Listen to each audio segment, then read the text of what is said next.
Hello everyone, आज के इस वीडियो में हम जानेंगे बीए फर्स्ट ईयर का सेकेंड सेमेस्टर राजनीति विज्ञान, जो कि फर्स्ट सेमेस्टर का एग्जाम हो चुका है, सेकेंड सेमेस्टर का एग्जाम होने वाला है।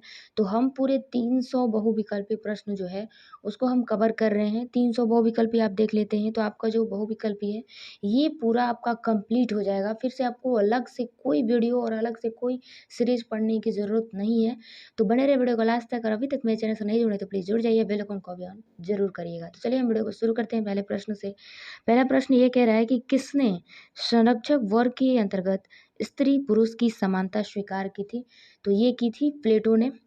उसके बाद दूसरे पे आते हैं कि निम्नलिखित में कौन पुस्तक एवं लेखक सही सुमेलित नहीं है?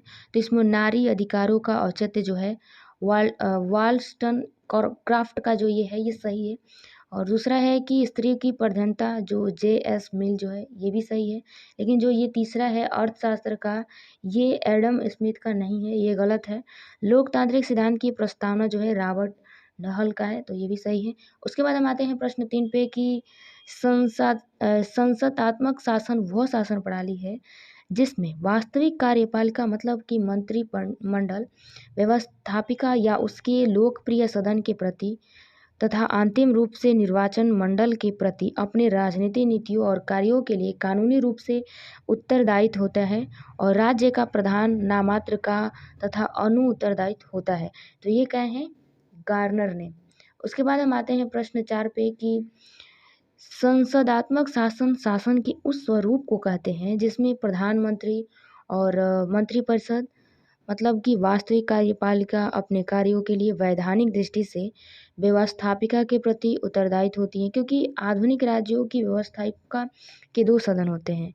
अतः मंत्रिमंडल वास्तव में उस सदन के नियंत्रण में होता है जिससे वित्तीय विषयों पर अधिक शक्ति प्राप्त होती है, और जो सदन निर्वाचकों का भी प्रत्यक्ष रूप से अधिकाधिक प्रतिनिधित्व करता है। उपरोक्त में विचार ये किसका है? तो ये है गैटिल का। उसके बाद हम आते हैं प्रश्न 5 पे कि वह प्रधानमंत्री मंत्रिमंडल के निर्माण जीवन और मृत्यु का केंद्र बिंदु है। ये कथन जो है ये किसका है? तो ये कथन है लास्की का। प्रश्न 6 पे आते हैं कि निम्न में कौन संस्थात्मक सरकार के गुणों में शामिल नहीं है? तो वो है अनु उत्तरदायित्व शासन। प्रश्न 7 है कि निम्न में कौन संसदात्मक सरकार के दोषों में शामिल नहीं है? तो है सरकार का अस्थायित्व। उसके बाद हम 8वें प्रश्न में आते हैं कि निम्न में कौन संस्थात्मक सरकार का दोष नहीं है? तो ये है संकट काल के लिए उपयुक्त। उसके बाद हम आते हैं प्रश्न 9 पे कि अध्यक्षात्मक सरकार वो होती है जिसमें कार्यपालिका अर्थात राज्य का अध्यक्ष और उसके मंत्री अपनी अवधि यानी कि समय के विषय में संविधान की दृष्टि से व्यवस्थापिका से स्वतंत्र होते हैं, और अपने राजनीतिक नीतियों के संबंध में भी उसके प्रति अनुत्तरदायित्व होते हैं। अध्यक्षात्मक सरकार के संबंध में उक्त ये परिभाषा किसने दी है? तो किसने दी है? तो गार्नर ने दी है। प्रश्न 10 है कि अध्यक्षात्मक शासन वह प्रणाली है जिसमें कार्यपालिका प्रधान अपने कार्यकाल और बहुत कुछ सीमा तक अपने नीतियों और कार्यों के संबंध में व्यवस्थापिका से स्वतंत्र होता है। ये कथन किसका है? तो ये कथन है गैटिल का। प्रश्न 11 है कि व्यवस्थापिका और कार्यपालिका शक्तियों की एक दूसरे से स्वतंत्रता अध्यक्षात्मकता शासन का ठीक वैसा ही विशिष्ट लक्षण है जैसा कि उनका संयोजन और संयोग मंत्रिमंडल प्रणाली का अनिश्चित सिद्धांत है। ये विचार किसका है? तो ये विचार है वेज हार्ट का। उसके बाद हम आते हैं प्रश्न 12 पे। सारे क्वेश्चन ध्यान से आपको देखते चलना है। उसके बाद हम 12 प्रश्न की बात करते हैं। तो निम्न में कौन अध्यक्षात्मक सरकार की विशेषता नहीं है? तो वो है वास्तविक मंत्रिमंडल नहीं। 13 है कि लोकतंत्र का प्राण किसे कहते हैं? तो राजनीतिक दल को कहते हैं। प्रश्न 14 है कि लोकतंत्रात्मक शासन दलीय शासन का ही दूसरा नाम है। यह कथन निम्न में से राजनीतिक विचारक का है? तो ये है प्रो मुनरो का। उसके बाद 15 है कि प्रजातंत्रात्मक यंत्र का चालन में राजनीतिक दल तेल तुल्य है। यह कथन किस विचारक संबंधी का है? तो ये है वावर का। उसके बाद प्रश्न 16 है कि राजनीतिक दल देश में अधिनायकवाद से हमारे रक्षा करने के सर्वश्रेष्ठ कवच है। यह विचार निम्न में से किसका है? तो लास्की का है। प्रश्न 17 है कि राजनीतिक दलों के अभाव में न तो सिद्धांतों की संगठित अभिव्यक्ति ही हो सकती है, न नीतियों का उचित विकास ही, और न ही नियंत्रित रूप से संसदीय चुनाव के वैधानिक उपायों या मान्य संस्थाओं का सहारा लिया जा सकता है, जिसके द्वारा राजनीतिक अपने शक्ति बनाए रखने या उसे प्राप्त करने का प्रयत्न करते हैं। ये परिभाषा किसकी है? तो ये परिभाषा जो है मैकाइवर का है। प्रश्न 18 है कि दलों के बिना मतदाता ऐसी असंख्य नीतियों का अनुसरण करने लगेंगे जो उन्हें शक्तिहीन बना देंगी या विनाशकारी, और जिससे कि राजनीति यंत्र ध्वस्त हो जाएगा। यह विचार किसका है? तो यह विचार है हरमन फाइनर का। प्रश्न 19 है कि जिस राज्य में दल प्रणाली नहीं होती उसमें क्रांति ही सरकार को बदलने का एकमात्र तरीका होता है। यह विचार निम्न में से किसका है? तो मैकाइवर का है। प्रश्न 20 है कि राजनीतिक दल एक स्वतंत्र समाज में नागरिकों के उस व्यवस्थित समुदाय को कहते हैं जो शासन तंत्र को नियंत्रित करना चाहता है और उनके लिए जनसमाहित में भाग लेकर अपने कुछ सदस्यों को सरकारी पदों पर भेजने का प्रयास करता है। यह विचार निम्न में से किसका है? तो ये विचार है न्यूमैन का। प्रश्न 21 है कि राजनीतिक दल नागरिकों के उस संगठित समुदाय को कहते हैं जिसके सदस्य समान राजनीतिक विचार रखते हैं और जो एक राजनीतिक इकाई के रूप में कार्य करते हुए शासन को अपने हाथ में रखने की चेष्टा करते हैं। तो ये विचार किसका है? तो ये है गैटल का। प्रश्न 22 है कि राजनीतिक दल पूर्ण या अपूर्ण रूप से संगठित उन नागरिकों का एक समूह होता है जो एक राजनीतिक संस्था की भांति कार्य करते हैं और जिनके ध्येय अपने मताधिकार के प्रयोग द्वारा सरकार पर नियंत्रण रखना वो अपने सामान्य नीति का संपादन करना है। उपयुक्त विचार निम्न में से किसका है? तो यह है गैटल का। प्रश्न 23 है कि दबाव समूह ऐसे लोगों का औपचारिक संगठन है जिनके एक या अधिक सामान्य उद्देश्य या स्वार्थ होते हैं और जो घटनाओं के क्रम को विशेष रूप से सार्वजनिक नीति के निर्माण और शासन को इसलिए प्रभावित करने का प्रयत्न करते हैं कि वो अपने हितों यानी कि भलाई की रक्षा अपने हितों के लिए संवर्धन कर सके। और उक्त ये विचार जो है, ये विचार किसका है? तो ये विचार है ओडीगार्ड का। प्रश्न 24 है कि दबाव समूह से हमारा मतलब यानी कि तात्पर्य शास्त्रीय व्यवस्था के बाहर किसी भी ऐसे ऐच्छिक लेकिन संगठित समूह से है जो शासकीय अधिकारों की नामजदगी या नियुक्ति, सार्वजनिक नीति के निर्धारण, उनके प्रशासन और समझौता व्यवस्था को प्रभावित करने का प्रयास करता है। ये कथन किसका है? तो यह है मायनर विनर का। प्रश्न 25 है कि एक दबाव समूह ऐसे लोगों का औपचारिक संगठन है जिसके एक से अधिक स्वार्थ या उद्देश्य होते हैं। ये सार्वजनिक नीति निर्माण को तथा नीति निर्माताओं को इसलिए प्रभावित करने में लगे रहते हैं ताकि उनको अपने हितों की अभिवृद्धि हो सके। और ये विचार जो है ये किसका है? तो ये है कार्टर तथा हर्ज का है। उसके बाद 26 पे आते हैं कि राजनीतिक दृष्टि से सक्रिय हित समूह जब सार्वजनिक नीतियों तथा प्रशासनिक अधिकारों को अपने हितों की पूर्ति के लिए प्रभावित करते हैं तो वो दबाव समूह कहलाते हैं और उनकी गतिविधियों का राजनीतिक महत्व होता है। तो ये विचार किसका है? तो ये विचार है लद्दम। उसके बाद 27 है कि दबाव समूह के प्रमुख लक्षणों के निम्न में कौन शामिल है?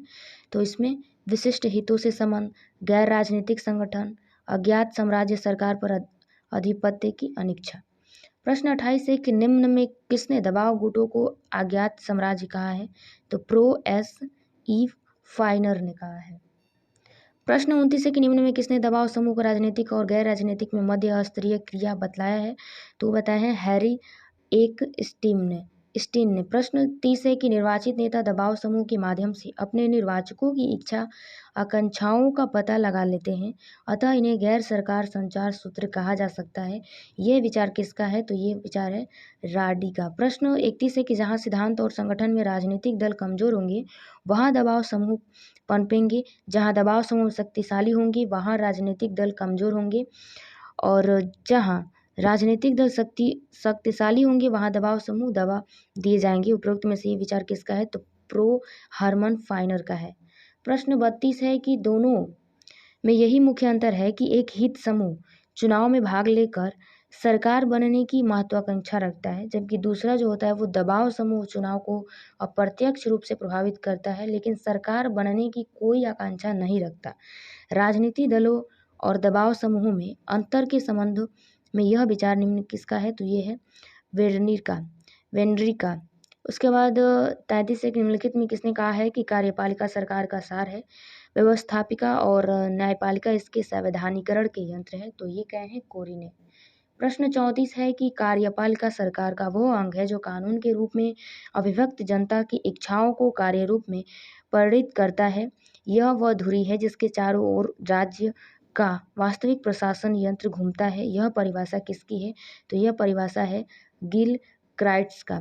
उसके गिल क्राइट्स। उसके बाद 35 है कि निम्नलिखित में किसने कहा है कि विस्तृत और समूह अर्थ में कार्यपालिका के अंग के अंतर्गत उन सब संस्थाओं और कार्यकर्ताओं का समूह शामिल है जो कानून के रूप में निर्मित होकर अभिव्यक्ति की गई राज्य की इच्छा को लागू करता है, तो गार्नर। ज़्यादा से ज़्यादा इस क्वेश्चन में मत दिया है, परिभाषा दिया है, तो ये सभी आप ध्यान देने से पढ़िएगा, नहीं तो आप इसमें कन्फ्यूज़न हो जाएंगे, तो आप इसको अच्छे से देखते चलिएगा। उसके बाद हम आते हैं प्रश्न 36 पे कि वंशानुगत कार्यपालिका किस देश में है, तो है ब्रिटेन में। प्रश्न 37 है कि बहुल कार्यपालिका किस देश में पाई जाती है, तो स्विट्जरलैंड में। प्रश्न 38 है कि निर्वाचित निर्वाचक मंडल के द्वारा कार्यपालिका का चुनाव किस देश में होता है, तो संयुक्त राज्य अमेरिका में होता है। प्रश्न 39 है कि कार्यपालिका का प्रमुख कार्य है प्रशासन करना। ठीक। प्रश्न 40 पे आते हैं कि निम्नलिखित में किसने कार्यपालिका के कार्यों को शब्द पोस्ट कार्ब में किया, तो लूथर गुलिक ने किया। प्रश्न 41 से निम्नलिखित में किसने कहा है कि शासन कार्य संचालन में व्यवस्थापिका संबंधी अधिकारी का भाग सर्वाधिक यानी कि सबसे अधिक है और न्यायपालिका का कम से कम कार्यपालिका इसका निष्कर्ष है, तो ये क्या है, गिल क्राइट्स ने। प्रश्न 42 है कि निम्नलिखित में किसने कहा है कि राज्य की इच्छा जिन अवयवों द्वारा प्रकट होती है उसमें व्यवस्थापिका सभा से स्थान निसंदेह सर्वोच्च होता है, तो ये क्या है, गार्नर ने। प्रश्न 43 है कि निम्नलिखित में से कौन से विचारक ने एक सदनात्मक व्यवस्थापिका के पक्ष में अपना मत प्रकट किया, तो ये है प्रोलास्की। प्रश्न 44 है कि संविधान वो है जो सर्वोच्च शासन की रचना को निर्धारित करता है। यह परिभाषा किसने दी है, तो ये आस्टिन ने दी है। प्रश्न 45 है कि निम्न में किसने कहा है कि संविधान उन नियमों को कहते हैं जो सरकार के आकार का निर्णय और उसके प्रति नागरिकों के अधिकार का और तथा कर्तव्य को निश्चित करते हैं, तो ये क्या है, ब्राइस ने। प्रश्न 46 है कि संविधान आधारभूत राजनीतिक संस्थाओं की व्यवस्था है, यह किसने कहा है, तो फाइनर ने कहा है।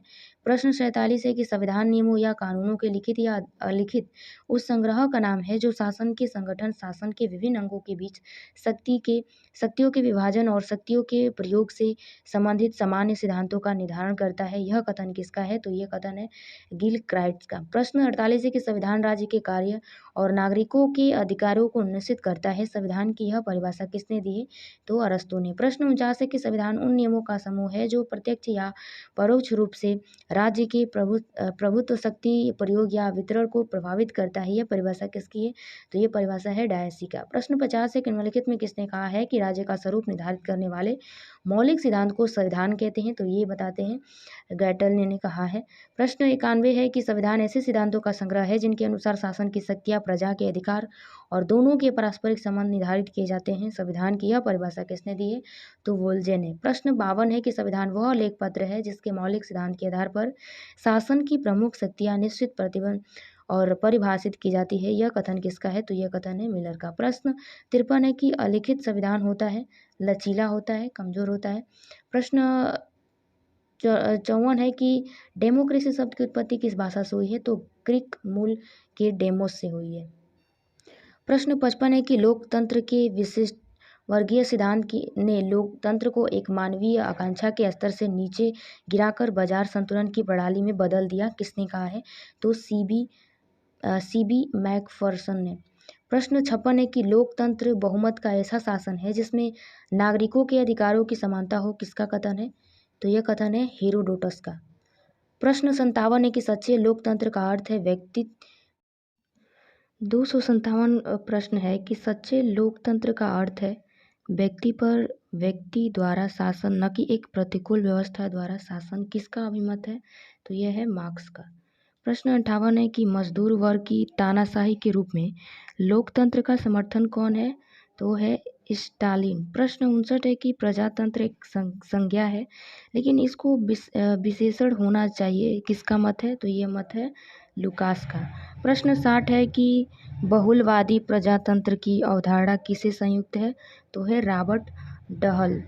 प्रश्न 61 है कि इंडिया इन 1975 डेमोक्रेसी इन एक लफ्ज़ किसकी रचना है? तो ये है नामर्न डी पामर का। पामर। उसके बाद 62 पे आते हैं कि व्हाट इज़ डेमोक्रेसी के लेखक हैं? तो वो है गेटेल। उसके बाद 63 है कि निम्नलिखित में से किसे प्रथम प्रजातांत्रिक विचारक कहा जाता है? तो रूसो को कहा जाता है, ठीक है। उसके बाद 64 पे आते हैं कि निम्नलिखित में से कौन सा विचारक एक व्यक्ति एक वोट का समर्थक था? तो है बेंथम। प्रश्न 65 है कि जनमत में अभिव्यक्ति त्रिकोणात्मक समानता से सूत्रबद्ध है? तो है कर्मण्यता, मानवीय प्रतिबोधन और प्रतिक्रिया। प्रश्न 66 है कि प्रेस लोकमत का बहुत प्रभावशाली साधन बन सकता है यदि यह स्वतंत्र व निष्पक्ष है। प्रश्न 67 है कि लोकतंत्र में जनमत जिसके माध्यम से प्रामाणिक अभिव्यक्ति प्राप्त करता है वह है समाचार पत्र। प्रश्न 68 है कि निम्नलिखित में से सबसे अधिक प्रभाव जनमत निर्माण में किसका रहता है? तो प्रेस एवं दूरदर्शन का रहता है। प्रश्न 69 है कि स्वास्थ्य लोकमत के मार्ग में प्रमुख बाधा है? तो है निर्धनता, अज्ञानता और सेंसरशिप, यानी कि उपयुक्त में से तीनों ही जो ये है ये स्वास्थ्य लोकमत के मार्ग के प्रमुख बाधा है। प्रश्न 70 है कि समाचार पत्र निष्पक्षता से तभी समाचारों का संचरण कर सकते हैं जब वो स्वतंत्र हो तब। प्रश्न 71 है कि लोकमत को मानने का तरीका जो है सर्वेक्षण है। उसके बाद 72 है कि स्वास्थ्य लोकमत के लिए अनिवार्य है। शिक्षा का प्रचार, निर्धनता की समाप्ति यानी गरीबता की जो गरीबी की जो है वो उसको समाप्ति, राजनीतिक चेतना का विकास, यानी कि उपयुक्त में से सभी। प्रश्न 73 है कि स्वास्थ्य लोकमत के निर्माण की बाधा नहीं है, वह स्वतंत्र समाचार पत्र। प्रश्न 74 है कि लोकतंत्रात्मक शासन की नाड़ी कहते हैं? तो कोई कहते हैं लोकमत को कहते हैं, ठीक है। प्रश्न 75 एक निम्नलिखित में से किसने कहा है कि पथ निरपेक्ष होने का मतलब अधर्मी होना या संकुचित धार्मिकता पर चलना नहीं होता, बल्कि उसका मतलब पूर्णतः आध्यात्मिक होना होता है? तो ये क्या है? डॉक्टर राधाकृष्ण। प्रश्न 76 है कि निम्नलिखित में से किसने कहा है कि पंथ निरपेक्ष राज्य का अर्थ यह नहीं है कि हम लोगों की धार्मिक भावनाओं का आदर नहीं करेंगे, इसका तो केवल यही अर्थ है कि राज्य लोगों पर किसी पथ को नहीं थोपेगा। तो ये क्या है? डॉक्टर भीमराव अंबेडकर। प्रश्न 77 है कि निम्नलिखित में से किसने कहा है कि पंथ निरपेक्ष राज्य वह राज्य है जिसके अंतर्गत पंथ विषयक व्यक्तिगत एवं सामूहिक स्वतंत्रता सुरक्षित रहती है, जो व्यक्ति के साथ व्यवहार करते समय पंथ को बीच में नहीं लाता, जो संवैधानिक रूप से किसी पंथ से संबंधित नहीं है, न किसी पंथ की उन्नति की चेष्टा करता है और न ही किसी पंथ के मामले में हस्तक्षेप करता है। तो ये क्या है? Donald Smith. प्रश्न 78 है कि पंथ निरपेक्षता का मतलब ऐसा सिद्धांत से है जिसमें नैतिकता ईश्वर की मान्यता या भावी जीवन की कल्पना पर आधारित न होकर केवल मानव के लौकिक जीवन में उसके कल्याण पर ही आधारित होना चाहिए। यह परिभाषा किसने दी है? तो यह परिभाषा है ऑक्सफोर्ड शब्दकोश से। उसके बाद 79 प्रश्न है कि निम्न में किसने लिखा है कि भारत के धर्मनिरपेक्ष होने का यह अर्थ नहीं है कि ईश्वर के अस्तित्व को नहीं माना जाता। भारतीय संविधान में ईश्वर के अस्तित्व को मान्यता प्रदान की गई है। देश के पदाधिकारियों को पद ग्रहण करते समय ईश्वर के नाम पर शपथ लेनी पड़ती है और ये आज भी ये प्रचलित है। तो ये टी के टोपे। प्रश्न 80 है कि भारतीय संविधान की प्रस्तावना में पंथ निरपेक्षता शब्द किस संशोधन अधिनियम द्वारा जोड़ा गया? तो ये 43वें संविधान संशोधन अधिनियम द्वारा, ठीक है। प्रश्न 81 पे आते हैं कि निम्नलिखित में किसने कहा है कि भारत उसी अर्थ में पथ निरपेक्ष है जैसे कि अर्थ में भारत को प्रजातंत्र कहा जा सकता है, जिस अर्थ में भारत को प्रजातंत्र कहा जा सकता है। तो ये क्या है? Donald Smith. क्वेश्चन 82 है कि उच्चतम न्यायालय में ने किस विवाद में यह घोषित किया है कि पंथ निरपेक्षता संविधान का आधारभूत ढांचा है? तो SR मुंबई के मामले में, ठीक है। SR मुंबई के मामले में। प्रश्न 83 है कि पंथ निरपेक्ष राज्य का सबसे अधिक महत्वपूर्ण लक्षण है धार्मिक तटस्थता। 84 है कि सर्वप्रथम राजनीति को धर्म से जानबूझकर या औपचारिक रूप से अलग करने वाला विचारक कौन था? तो मैकियावली। प्रश्न 85 है कि भारतीय संविधान के किस अनुच्छेद में ग्राम पंचायतों के गठन का प्रावधान है? तो अनुच्छेद 40। प्रश्न 86 है कि निम्नलिखित में किसने कौन सी समिति लोकतांत्रिक विकेंद्रीकरण से संबंधित नहीं है? तो सरकारिया समिति। प्रश्न 87 है कि बलवंत राय मेहता समिति का गठन कब किया गया? तो 1957 ईस्वी में किया गया था। प्रश्न 88 है कि पंचायती राज व्यवस्था सर्वप्रथम किस राज्य में लागू किया गया? तो राजस्थान में। ठीक है, पंचायती जो राज्य व्यवस्था है वो सबसे पहले कहाँ लागू किया गया था, किस राज्य में? तो राजस्थान में।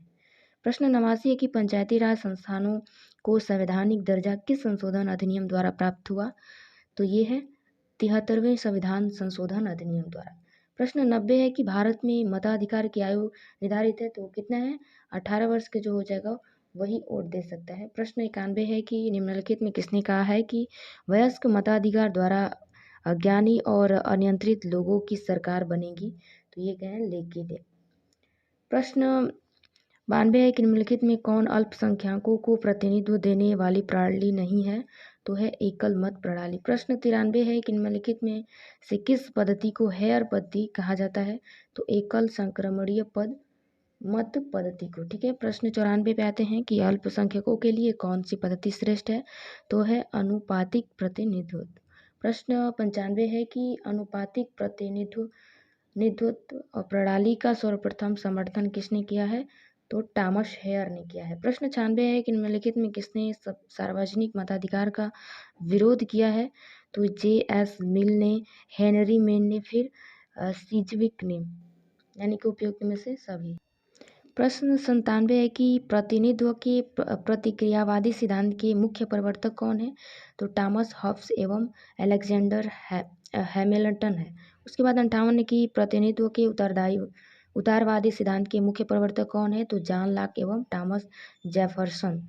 प्रश्न 99 है कि प्रतिनिधित्व के रूढ़िवादी सिद्धांत के मुख्य प्रवर्तक कौन है? तो है एडमंड बर्क एवं जेस मेडिसन। प्रश्न 300 है कि उत्तर आधुनिकता पद का प्रयोग सर्वप्रथम किसने किया था? तो अर्नॉल्ड टायनबी। उसके बाद प्रश्न 301 है कि दी पोस्ट मॉडर्न कंडीशन नामक पुस्तक के लेखक कौन है? तो वो है लियोतार। प्रश्न 2 है कि 302 है कि उत्तर आधुनिकता की अवधारणा का सर्वप्रथम प्रयोग किसने किया?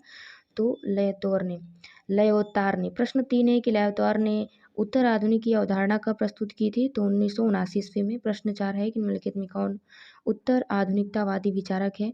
तो दरिद्रा, बोडलॉर्ड, जेमेसन उपयुक्त में से सभी। प्रश्न 5 है कि निम्नलिखित में किसने कहा है कि उत्तर आधुनिकता एक संस्कृति और ज्ञान मीमांसा की दशा है जिसके परिणाम स्वरूप आधुनिक सामाजिक संस्थाएं दब जाती हैं और भूमंडलीय समाज की दिशा की ओर ले जाने वाले एक युगांतर आता है? तो ये क्या है? जिम मैकगुगन।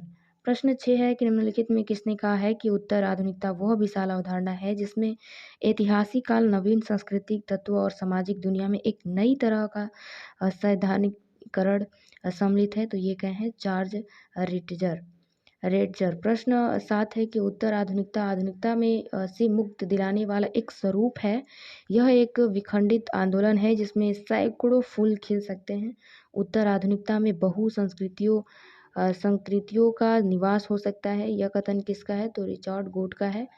उसके बाद प्रश्न 8 है कि मॉडर्निटी एंड पोस्ट मॉडर्निटी के लेखक कौन है? तो वो है चार्ज रिटजर। प्रश्न 309 है और इस वीडियो का लास्ट है। कंडीशन ऑफ पोस्ट मॉडर्निटी के लेखक कौन है? तो वो है डेविड हार्वे। तो पूरा जो ये राजनीति शास्त्र जो है पूरा 300 प्रश्न जो है वो पूरा कवर हो गया है। तो चलिए अब मिलते हैं हम नेक्स्ट वीडियो में फिर से नेक्स्ट सब्जेक्ट के साथ। तब तक के लिए जय हिंद।